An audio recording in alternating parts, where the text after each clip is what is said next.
Estás escuchando lavisión.radio.net. Transmite las 24 horas, 365 días del año en calidad estéreo digital. Lavisión.radio.net. Sí. Amigas y amigos, les habla Luis Velázquez. Les invito a escuchar mi programa Diálogo Internacional por lavisión.radio.net. En este programa podrán escuchar en vivo los análisis de expertos sobre la actualidad mundial, así como sobre los puntos que componen la agenda política global. Diálogo Internacional con Luis Velázquez. Martes a las 9 de la mañana por lavisión.radio.net. Información que va contigo.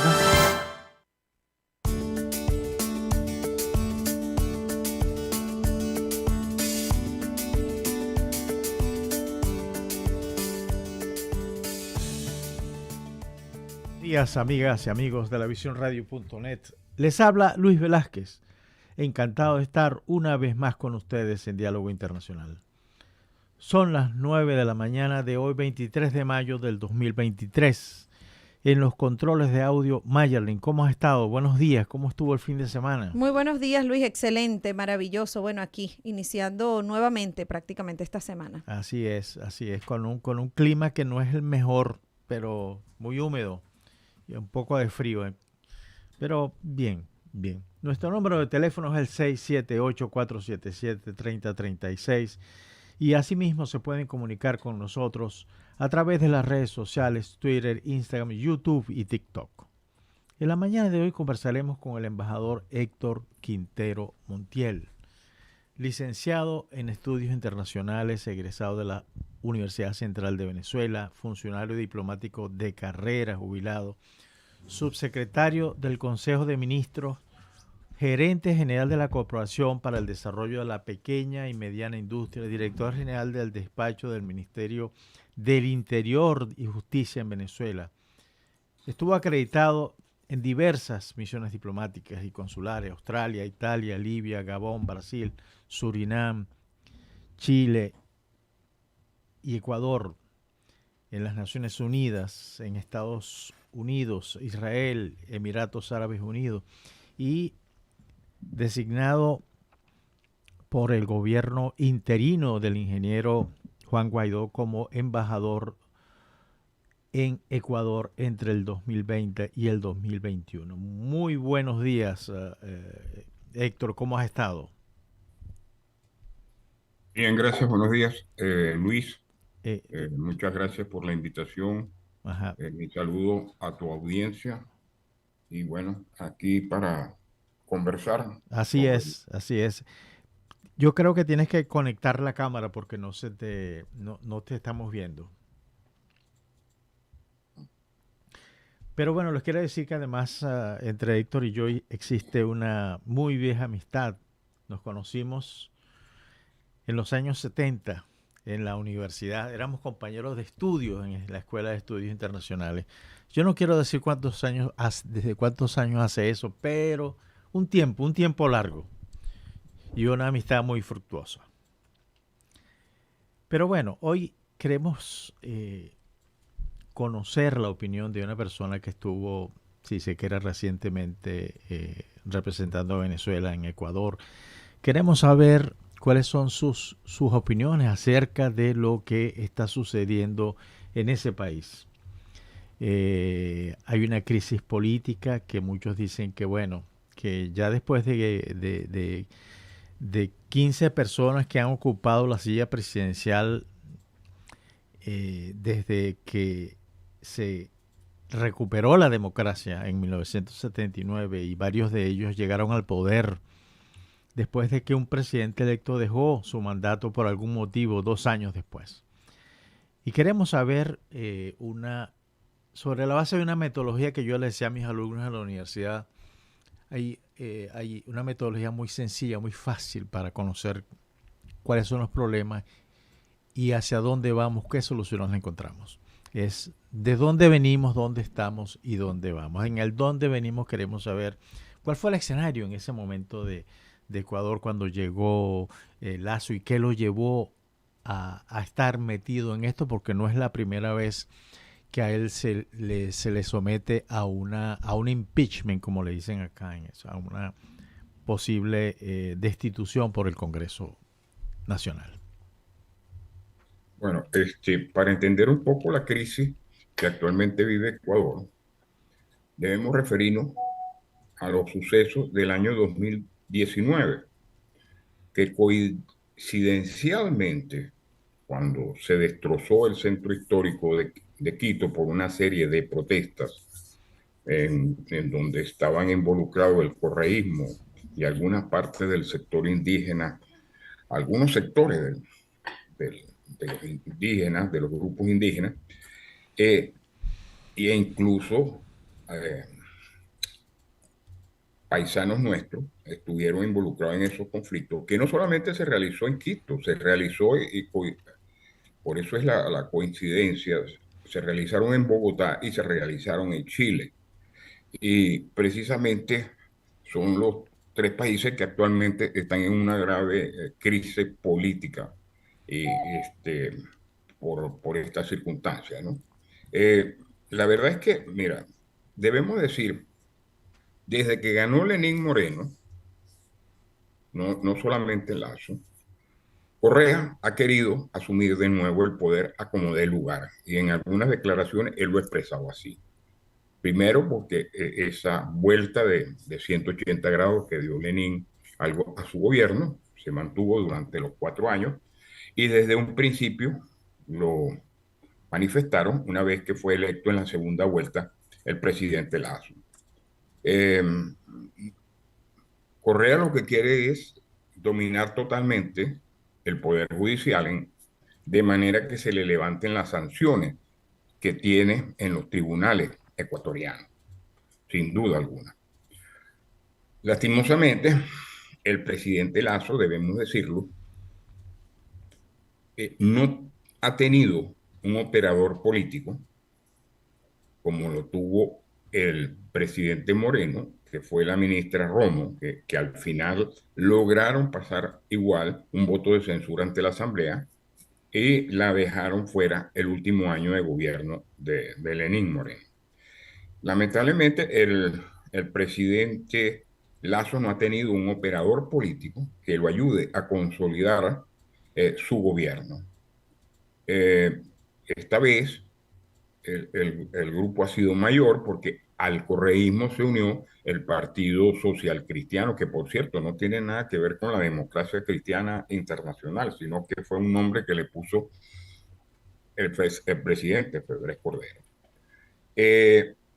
Y han hecho todo lo posible e imposible hasta que lo lograron con el voto de ellos y algunos miembros de Pachacuti, el partido que representa a las comunidades indígenas, pasar la posible sanción de la Asamblea Nacional al presidente Lazo. Sin embargo, el presidente Lazo se adelantó y decretó la muerte cruzada, que significa el cierre del Congreso, la convocatoria en 7 días a nuevas elecciones, y estamos ya en esta semana, debe el Consejo Nacional Electoral dictar las normas que van a regir ese nuevo proceso electoral.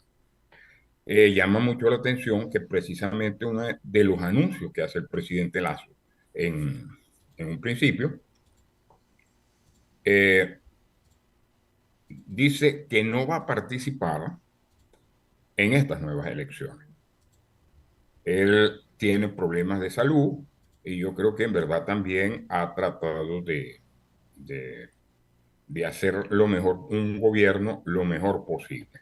Recordemos que el presidente Lazo no viene del mundo político, a pesar de que dirigía un partido político, sino que viene del mundo empresarial, del mundo financiero.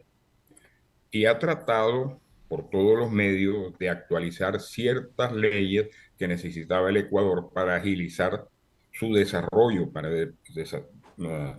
o sea, activar su bienestar económico, pero lamentablemente por no tener una mayoría parlamentaria no ha podido realizarlo. Esa es la situación en que nos encontramos actualmente. Sí, Mira, hay muchos analistas que ya están dando como un desarrollo normal de la política ecuatoriana, el hecho de que un presidente no termine su mandato, lo cual es grave, porque ahí solamente en el pensamiento se está violando leyes universales y sobre todo que se está violando por parte de el órgano más importante en un país, que es además de la justicia, es el Congreso del país, porque ahí es donde están representados realmente, en principio, el pueblo soberano, como se le dice en todo caso. Pero es ahí en donde ¿cómo te digo yo? Donde radica todas las cosas. Para mí ha sido difícil entender que un tipo con tantas acusaciones de corrupción y de malos manejos de la cosa pública como el señor Correa, que además vive en Bélgica y está siendo perseguido por la justicia ecuatoriana, pues intente socavar la democracia de su propio país, porque eso es lo que está haciendo. Hay una duda que tengo, por ejemplo, en todo esto, es los militares. Los militares pareciera que son tan institucionalistas como los colombianos. ¿Es posible que eso suceda? Bueno, la inestabilidad política de Ecuador tiene ya bastantes años. Recordemos el caso, simplemente un caso emblemático, como el de Bucaram, que después fue sustituido por la vicepresidenta, y después tenemos varios casos en que han tenido que sustituir a los presidentes por las vicepresidentas. Claro, nunca se había, o por los vicepresidentes, pero nunca se había tenido que aplicar esta ley de la muerte cruzada, porque eso se estableció en la nueva constitución creo que si mal no equivoco, es el 98. Y entonces es un poco difícil. Lo que pasa es que, mira, Correa fue muy dispendioso en la utilización de los recursos del Estado, tanto para bolsillos de gente que lo aupa en sus aspiraciones políticas, como en dádivas a ciertos sectores para que lo mantuvieran. Incluso en Ecuador se comenta que hay varios de estos 30 y tanto, casi 40 partidos, ¿no? Muchos, que bueno, son 5 o 6 votos más o menos, son promocionados por el mismo Correa para dispersar el voto. Porque en verdad que va a ser la única forma en que se solucione. Si se presenta un solo bloque. Pero fíjate, ya han salido a la palestra en estos momentos 2 personas o 3 personas. Salió Yacu Pérez por un lado, Villavicencio por el otro. Y bueno, y ya dijeron un nombre ahí que sería Arauz, el mismo que fue candidato frente a Lasso, el candidato por el correísmo. Entonces, claro, ese micromundo de los pequeños partidos no permite consolidar una mayoría estable que permita gobernar y pasar las leyes que se necesitan para reactivar la economía a través de la Asamblea Nacional. Entonces, es una cosa bastante difícil.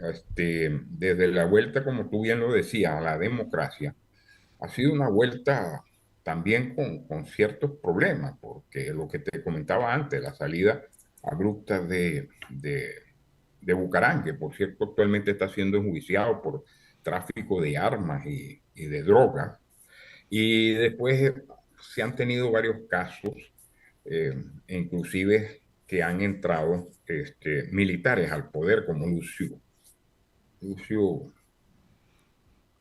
Gutiérrez. Gutiérrez, que fue el que hizo. Ahora, lo que tú dices ahorita, yo creo que actualmente las Fuerzas Armadas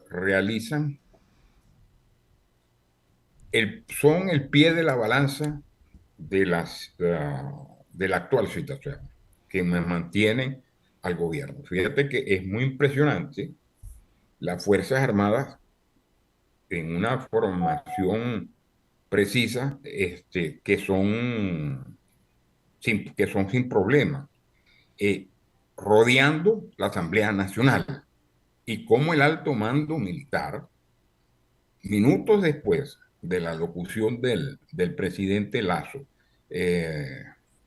llamando a la muerte cruzada, totalmente y en una unidad eh, marcial, respaldan al presidente junto con la policía.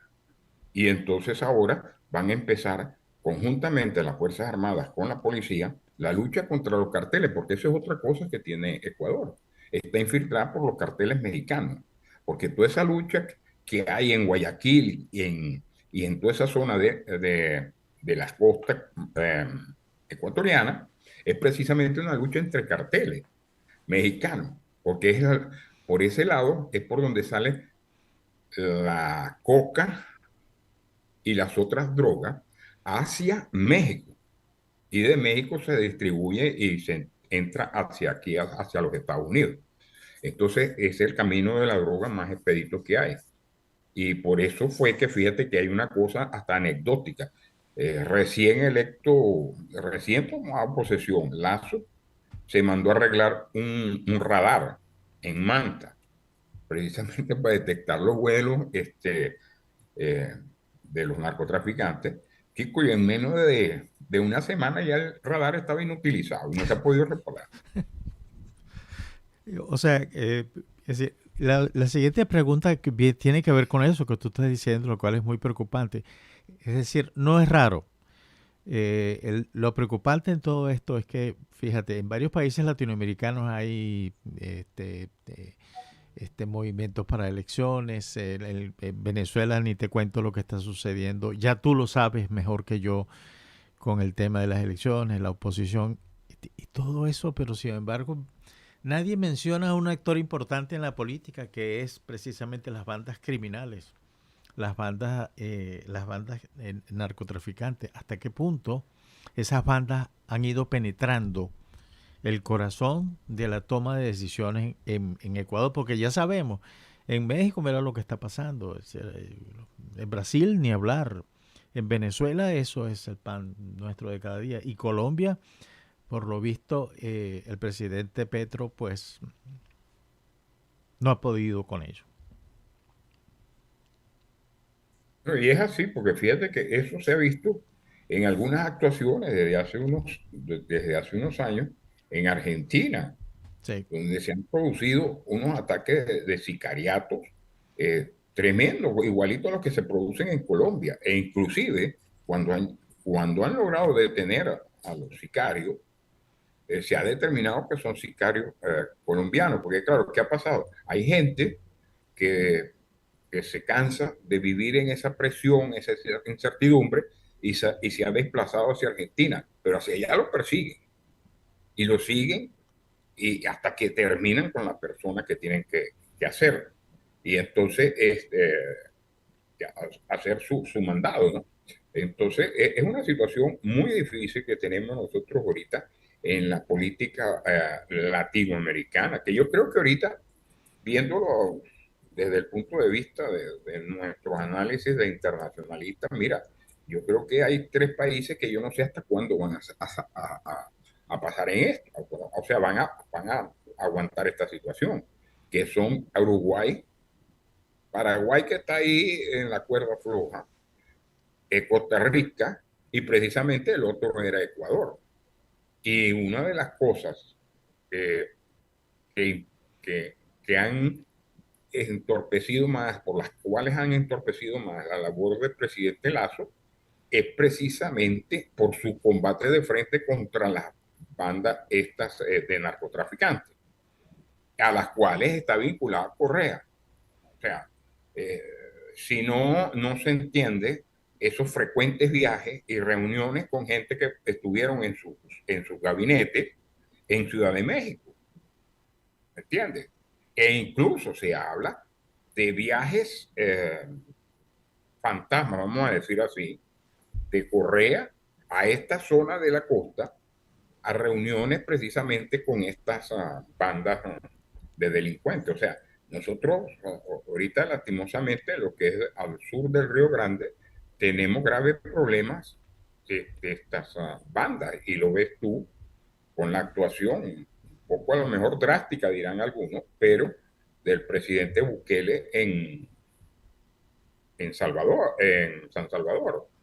Y entonces, pero ya nosotros el narcotráfico y la corrupción han penetrado las fuerzas políticas latinoamericanas, con esas tres excepciones, y vemos que ahorita Ecuador se debate en esto, si cae o no cae. Claro. Y después quedaría Uruguay por un lado y Costa Rica por el otro. Sí. Sí, es cierto. El Uruguay, que fíjate tú que es el país que el índice de democracia en el mundo lo cataloga como uno de los 3 países con democracia plena, que es impresionante, y que se ha mantenido junto a un país que tiene más de 50 años en inestabilidad política como lo es Argentina. Pero volviendo al caso, y en el caso de Paraguay, imagínate, el impacto ha sido tan grande que esas bandas de narcotraficantes lograron matar a un fiscal Pesci, en Colombia, en una isla de Colombia que estaba en luna de miel, es decir, tenía horas de haberse casado, salió a escondidas, no sabía nadie dónde estaba, pero las bandas criminales sí sabían y lo mataron. Y eso es muy grave. Fíjate tú que aquí tengo, por ejemplo, que Lazo va a formar parte de los de 5 presidentes destituidos. Son 4 primeros: Jaime Roldós, Aguilera 79-81, Abdalá Bucaram 96-97, Yamil Mawad 98-2000, Lucio Gutiérrez 2003-2005 y ahora Guillermo Lazo 21-23. Él pudo hacer algo en este corto periodo que tiene como presidente, o definitivamente fue bloqueado. Mira, porque por un lado, yo a veces que pienso, cuando veo la realidad de América Latina, yo a veces que digo, bueno, pero si es que la propia sociedad latinoamericana es la que está bloqueando incluso soluciones para sus problemas. Yo estoy consciente. La sociedad latinoamericana o el pueblo latinoamericano, a mí no me gusta hablar de pueblo, a mí me gusta hablar de sociedad, tiene más de 200 años postergado. Bueno, fíjate, recuérdate una cosa, Luis. Nosotros, por lo menos, hablando del caso nuestro venezolano, nosotros tenemos una situación inquietante, inclusive desde 1809. O sea, que nos hemos repartido y se hizo una guerra que se trató de hacer una guerra internacional cuando fue una guerra civil entre quienes habían nacido aquí y quienes habían venido de España, pero tenían hecha su vida aquí. Y eso fue la guerra civil. Y eso se ha ido repitiendo poco a poco. Y no sé, a veces, ahora rato estaba leyendo un artículo que precisamente vuelve a tomar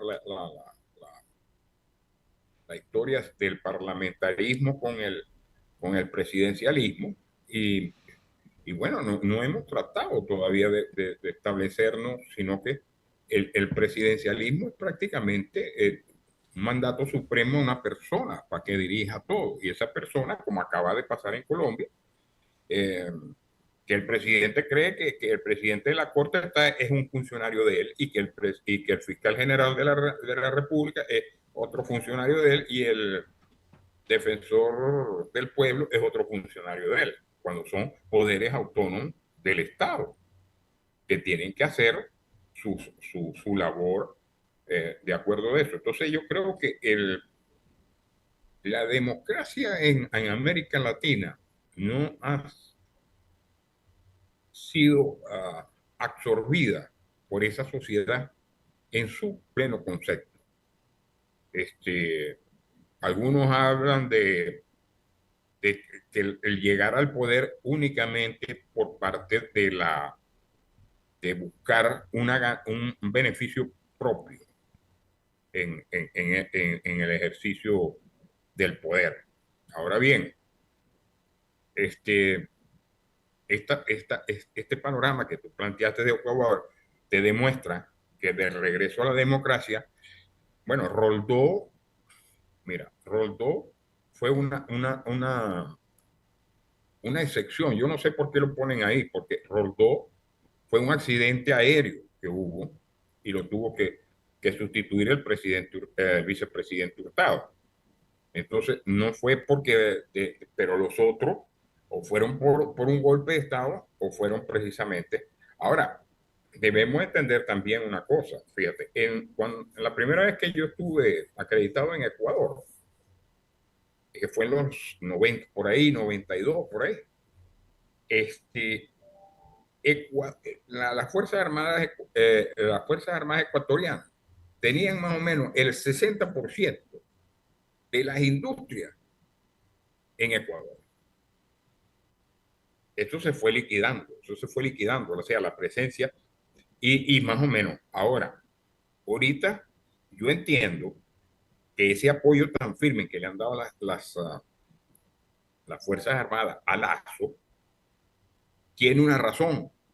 Recuérdate todos los enfrentamientos que tuvo Correa con la policía y con las Fuerzas Armadas. Yo no sé si tú te recuerdas, ya hace como unos 8 años, aquel enfrentamiento, él fue a un acto y se armó aquella balacera y aquello que uno veía creía que era una película y no era ninguna película. O sea, que siempre ha estado latente esa parte de la inestabilidad política. Y la inestabilidad política es producto de esa cosa. Hoy en día, podemos decirlo con claridad, el narcotráfico y la corrupción están desatadas en América Latina, como bien lo dices tú.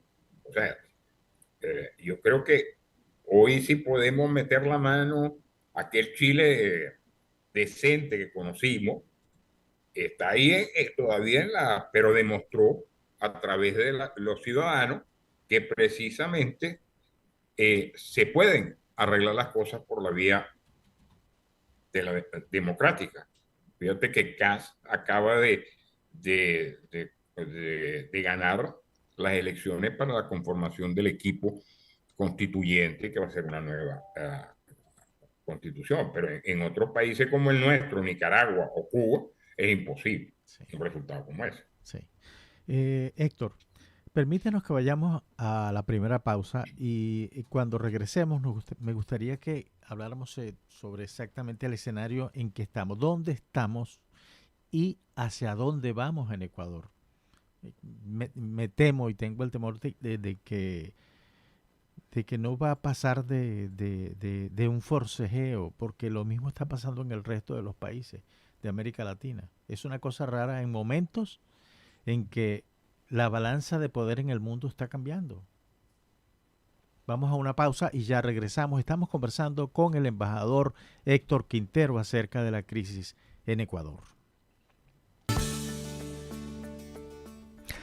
Estamos de regreso en Diálogo Internacional. Estamos conversando con el embajador Héctor Quintero Montiel acerca de la crisis política en Ecuador. Héctor, antes de irnos a la pausa, te decía que vayamos a esa segunda pregunta que yo les recomendaba a los alumnos en la universidad que se hicieran cuando fueran a preparar un trabajo o fueran a responder una pregunta. En donde venimos ya está muy claro cuál es el problema en Ecuador y en América Latina, pero ¿dónde estamos en estos momentos? Estamos en vísperas de una elección. ¿Cuántos candidatos hay? Pero me imagino que deben haber no menos de 9 aspirantes a ser presidentes de Ecuador. Creo que Lazo, por razones obvias, Correa no va a poder presentarse por los pedidos que tiene de estar, y creo que tampoco podrá regresar a Ecuador hasta tanto no se le levante todo lo que se le ha impuesto. ¿En dónde estamos y para dónde vamos? Esas son las dos preguntas que te quiero hacer. Mira, estamos ahorita, bueno, como decía antes, la preparación de estos comicios durante esta semana, que se fijen la fecha definitiva en que serán los comicios y luego las condiciones que deben presentar los candidatos para participar en este evento electoral.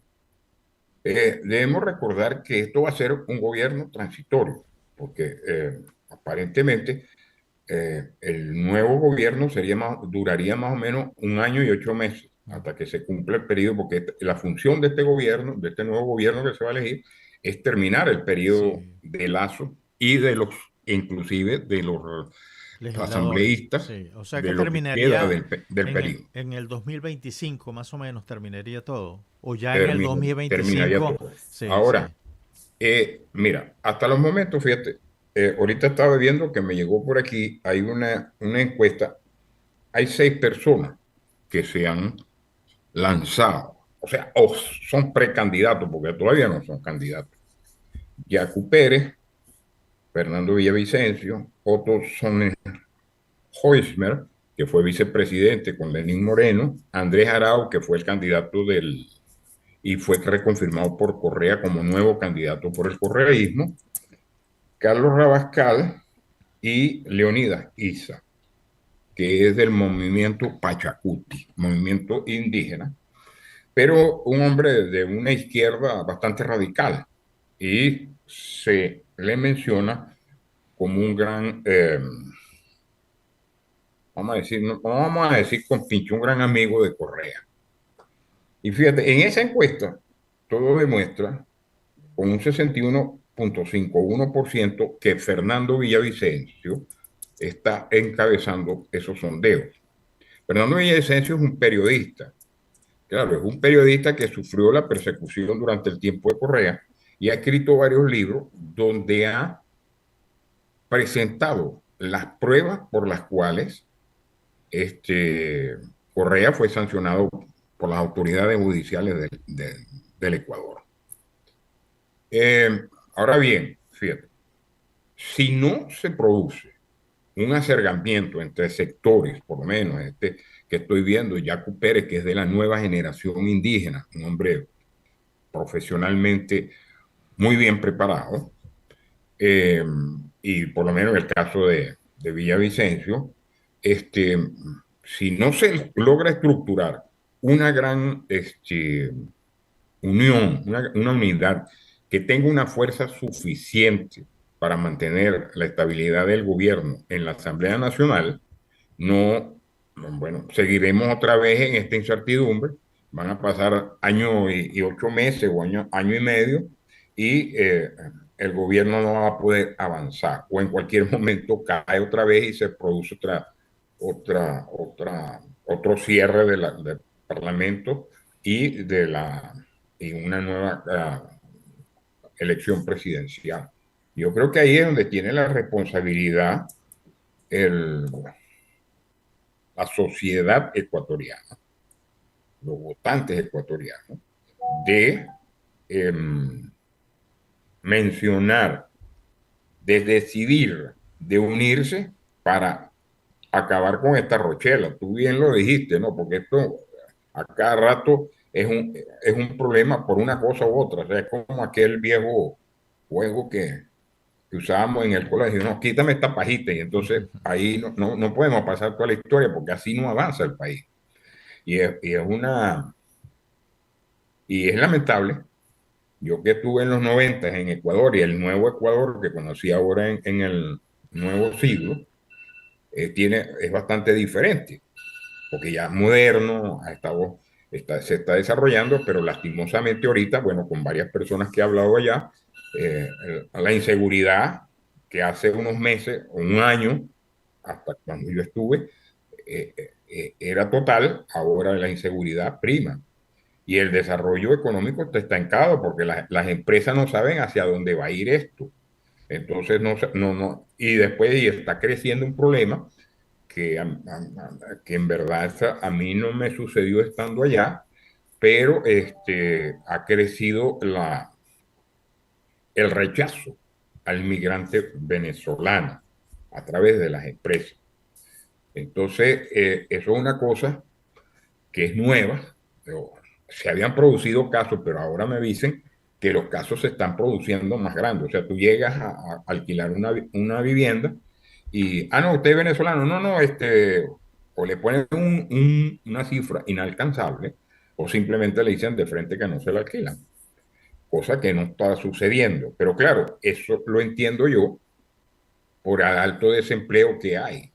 Entonces, claro, llega, es venezolano y trabaja por menos de lo que el ecuatoriano, que lo protegen las leyes, lo hace, ¿no? Entonces, es una situación complicada que si no hay una unidad que permita el sostén del nuevo gobierno que surja de estas elecciones, pues volveremos al mismo caso ahorita o de cuando Bucarán y seguiremos así.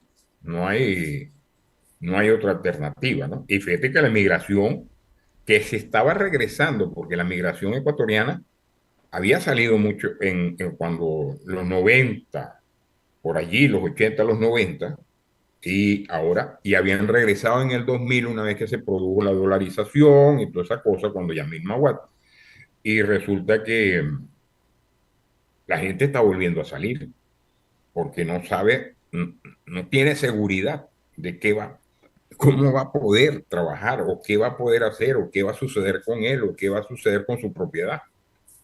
Y lo malo para nosotros los venezolanos es que a nosotros nos ponen como ejemplo de la maldad, ¿no? Sí. Sí, eso es cierto. Ahora, tú me has nombrado seis personas, 6 aspirantes a la presidencia de la República. ¿Es que de entre ellos hay alguno que realmente que pueda unificar el sentir de la sociedad ecuatoriana? ¿Hay alguno que tenga el suficiente carisma para enfrentarse a lo que se viene? Porque fíjate, yo no separo la realidad ecuatoriana de la realidad del resto de los países latinoamericanos. Quizás sea un error, pero creo que está pasando lo mismo en unos en mayor o menor medida, pero igual en todo caso, ¿no? Pero hay alguien capaz de esos que se están lanzando, capaz de darle el equilibrio que necesita Ecuador, y que en esos año y medio, 2 años que quedan de ese mandato hasta el 2025 pueda servir como plataforma para el siguiente presidente de Ecuador, o simplemente el Ecuador está condenado a seguir en esa especie de cuerda floja política. Mira, en la actualidad se presentan como, primero, representaría un cambio generacional en la política ecuatoriana, es la presencia de Villavicencio, quien no es político, por cierto, era actualmente miembro y fue presidente de la Comisión de Contraloría, que dio mucho batallar contra el correísmo y en presentar pruebas. Él tiene muchos libros donde ha presentado todas las pruebas que después han sido llevados ante los tribunales y por eso que fue sentenciado Correa.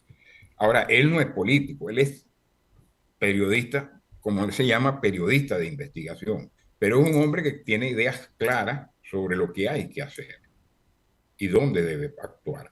El otro es, mira, Yacu Pérez, que pertenecía a Pachacuti, y llegó de tercero, pero muy, muy, muy ajustado con Lazo en la primera vuelta. E inclusive llegó un momento en que él habló de que le habían hecho un fraude, sí, precisamente para eso. Es un muchacho muy bien formado. Es está dentro de esta nueva onda que también es uno de los problemas que hay en Ecuador. O sea, el proteger el medio ambiente, el resguardar los ríos, resguardar la explotación minera, todo ese tipo de cosas, y resguardar las áreas donde están los indígenas. O sea, claro, algunos me han dicho que se vería con una unión entre ellos, porque podrían llevar dos sectores amplios de la población. Pero apenas se inician las conversaciones, todo el mundo está esperando que el CNE dicte las normas electorales para salir. De resto, mira, en la elección pasada hubieron 13, 14 candidatos. Sí. Y unos no llegaron ni siquiera a un 0,5% de votos, sino que simplemente aquella vieja teoría que siempre hemos tenido de que, bueno, para mi currículum quedó que yo fui candidato en tal fecha, sí, aunque no llegué. Sí. Y fíjate, uno de los problemas que tuvo desde el inicio Lasso fue eso, desde la primera vuelta. A él se le aconsejó mantener conversaciones en ese momento con Pachacuti, que era representado por Yacu Pérez, y con la democracia cristiana y la socialdemocracia, para lograr consolidar porque él no tenía la mayoría, tenía una representación, pero el correísmo tenía mayor representación que él, para mantener una buena unión en el Parlamento que le permitiera gobernar. Sin embargo, mira, esas conversaciones fracasaron por muchas circunstancias. Espero que esta vez no, porque es el bienestar del país lo que está en juego. Dinos una cosa, Héctor, ¿cuál es el peso del movimiento indigenista que representa Pachacuti? Es fundamental, porque es decir, yo entiendo que es muy importante el de preservación del medio ambiente, la tendencia verde de todo lo natural, todo eso, ¿no? Pero hay otros problemas importantes, ¿no? No, sí hay problemas importantes. Lo que pasa es que, mira, la cantidad de indígenas en Ecuador es grande, es bastante la población indígena. Y han tratado de alcanzar mayores, vamos a decir, beneficios para su sociedad, y no lo han alcanzado. Ellos, claro, ellos se reivindican mucho esto de la parte ecológica porque es la parte donde mayormente habitan. Pero recuerden que también el Ecuador está dividido en dos zonas totalmente, que es la sierra y la costa. Entonces, si el candidato presidencial es de la sierra, el candidato a vicepresidente tiene que ser de la costa. Y el movimiento indígena tiene un gran caudal de votos. Te digo, llegó muy cerca de Lasso en las elecciones presidenciales. Sí, sí. En la sierra. Pero el indígena no es bien recibido en la parte de la costa. Entonces, el costeño es otro tipo de cosa. Bueno, y hasta hace poco había dos sistemas de estudio, el sistema de la costa, y el que era más o menos como el nuestro, o sea, ¡qué bárbaro! De septiembre a junio, y el otro era como el sistema argentino, ¿no? O sea, como el sistema del sur, de marzo a diciembre. Entonces tú ves que hasta en esos detalles son muchos las diferencias que hay, y se necesita precisamente una persona que conozca los problemas, y no solo que conozca los problemas, sino que esté dispuesto y sea capaz de solucionarlo, porque si no, seguimos en el mismo problema, seguimos en la misma, vamos a llamarlo de alguna forma, en la rotación permanente del jefe de Estado y de la Asamblea Nacional. Claro. Ahora, Por lo que tú me has dicho durante todo el programa, es decir, solamente hay muy pocas vías. De esos 6, los que tienen opción son opciones reales de poder, son el candidato del correísmo, por un lado, el señor Villavicencio. No, Villavicencio no es del correísmo. No, yo sé. Estoy diciendo el candidato del correísmo, por un lado. Por el otro lado está Villavicencio, el periodista. Pero también está el señor Pérez, el candidato indígena. Y la opción real vendría por un acuerdo de gobernabilidad entre esos dos, porque si no gana Correa. Sí, si no, fíjate, aquí está viendo, revisando, esta encuesta va al minuto, ¿no? Porque es una cuestión de estas encuestas ahora nuevas que hacen por internet. Y fíjate, Jaco Pérez apenas alcanza un 3.76%. Fernando Villavicencio alcanza un 61,53%. Mientras Otto Sonnenfelsner, que fue vicepresidente cuando Lenín Moreno, alcanza el 22,30%. Y Andrés Arauz alcanza el 5,51%, que es el candidato correísta. Y Carlos Rabascal, que es otro candidato, hay 4,47%. Y Leonidas Issa, que es el actual dirigente que dirige Yacupati y es alto dirigente de la CONAIE, que es la Confederación Nacional Indígena, alcanza un 2,43%. Entonces, muchas personas dicen que el correísmo ya llegó al tope de lo que podía llegar, o sea, un 20, un 25%, pero fíjate que ahorita se está reflejando en Arau en un 5,51%. Ahora, eso puede ir creciendo, sin duda alguna, pero hasta ahorita los más destacados serían Fernando Villavicencio y Otto Sonnenfelsner, que también está contra el correísmo.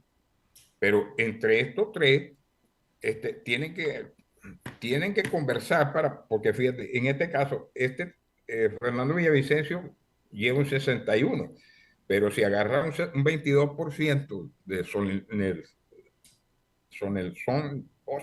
oye, ese es un hombre alemán medio enredado, ya son 22%, ya si tú sumas son un 83% de lo que puedan votar.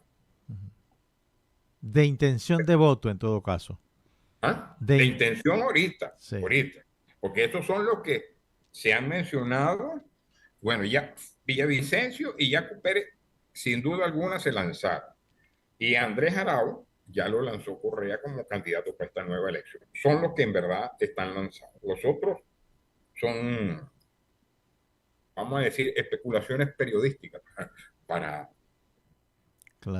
quedar claro. Ahora, una pregunta adicional. ¿Qué no hizo Lasso para llevar? ¿Qué no hizo Lasso para llegar a donde está ahorita? Que va a dejar yo creo que en 6 meses, 8 meses que deja el poder. El problema de Lasso precisamente fue el no haber formado cuadros políticos dentro de su partido, creo. Por eso te digo que el mayor problema de Lasso es que no es un político. A pesar que fue cuando Yamil Maguá fue ministro de Finanzas, cuando se decretó la dolarización de Ecuador, pero fue su única pasantía por una mesa. O sea que no tiene esa facilidad. Después, entonces no tenía un operador político, no formó cuadros políticos dentro del partido. El único que tenía, para mala suerte de él, se le murió a los 2 o 3 meses de comenzado el gobierno. Y entonces él ha ido llamando, y fíjate que si tú te das cuenta, a cada rato estaba cambiando ministro. Una rotación grandísima para el poco tiempo del gobierno. En un año y pico, casi 2 años que se cumplen ahora, no hubo una rotación de ministros muy grande. Entonces, él se ha dedicado mucho y ha hecho en la parte, fíjate, ahorita presenta en las últimas cifras Ecuador un superávit en su presupuesto, después de tener un déficit muy grande, después de la salida de Correa e inclusive como él recibió el gobierno. Pero eso no se lo reconoce a la persona, eso no se transfiere a la creación de trabajo. Y ahí el desempleo es grande, el costo de la vida ha aumentado bastante y entonces la gente está inconforme. Y las leyes que ha tratado de pasar, que es lo que va a hacer ahora en este periodo, porque va a gobernar por decreto, pero claro, con una cosa, con decreto, pero avalado por la Corte Suprema, Corte Constitucional. Si no, no pasa. Entonces, ahora está haciendo lo que es los decretos de la seguridad, para mejorar la seguridad que hay en las cárceles y en las calles, a través de esto de lo que te decía de los carteles mexicanos, y en la cuestión de cómo se llama, el manejo del presupuesto del Estado. Sí. Entonces, no es fácil, no le ha sido fácil, pero por lo menos ha tratado de hacer lo posible. Lo que pasa es que no ha logrado que lo dejen trabajar. Sí, hay una constante en todo esto, en todo lo que hemos hablado, y es la participación de las bandas criminales del narcotráfico en Ecuador. Hay un elemento que se repite mucho, pero no es Ecuador solamente, y eso lo ves tú desde Venezuela hasta Tierra del Fuego. Cada vez más fuerte, cada vez participando más en la toma de decisiones. Pero te quiero, para finalizar esta conversación tan interesante, hubo un periodista español que, hablando sobre Ecuador, él decía que a él lo que está sucediendo en Ecuador, él es de los que piensa que no va a suceder más allá de una elección, y va a haber un nuevo presidente y luego habrán otros presidentes, la historia se va a repetir. Y él dice que eso, lo que está sucediendo en Ecuador le recuerda mucho un tango que se llama Por la Vuelta. Incluso tú como maracuchos, ¿te acuerdas que Felipe Pirela lo cantaba, pero ya en tono de bolero? Por la Vuelta, un tango que fue escrito por don Enrique Cadicamo, un argentino. Y una estrofa dice: la historia vuelve a repetirse, mi muñequita dulce y rubia, el mismo amor, la misma lluvia, el mismo loco afán. Eso es lo que dice el tango. Y como dice ese otro tango, vamos cuesta abajo en la rodada. Sí, yo, aunque me río, a mí me da mucho dolor todo eso, porque bueno... Sí, son nuestros países, en algunos hemos servido, en algunos hemos estado, tenemos amistades, uno se encariña con estos países. Claro. Y bueno, a mí me tocó servir Pinochet, no, o sea, los últimos meses de Pinochet, el reinicio de la democracia en Chile. Entonces son países que a uno le va tomando mucho afecto, cariño. Pues, así es. Porque, bueno, porque vivió ahí, vivió momentos de angustia, vivió momentos de alegría. Y ahora uno lo ve y bueno, y hay que ver ahorita, y por eso te repito lo que te decía al principio. Esto hay que verlo con lo que sucedió, o sea, hay que encadenarlo con lo que sucedió en el 2019, en Colombia, en Chile y en Ecuador. Así y está sucediendo ahorita, porque en Colombia esta señora Cabal, oye, va a todo galope contra Petro, y Petro se desbocó, queriendo ir más allá de la Constitución. Pero sí hay unos organismos, unas organizaciones institucionales que frenan las circunstancias, y lo mismo lo ha sucedido en Chile con esta votación.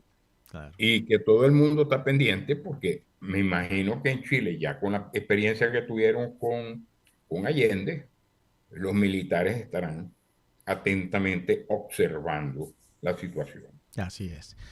Bueno, Héctor, mi querido amigo, ya llegamos al final del programa. Te agradezco mucho el tiempo que me diste y sobre todo te agradezco mucho que nos hayas actualizado y que nos hayas dado luz acerca de lo que está sucediendo en Ecuador y acerca de lo que muy probablemente sucederá.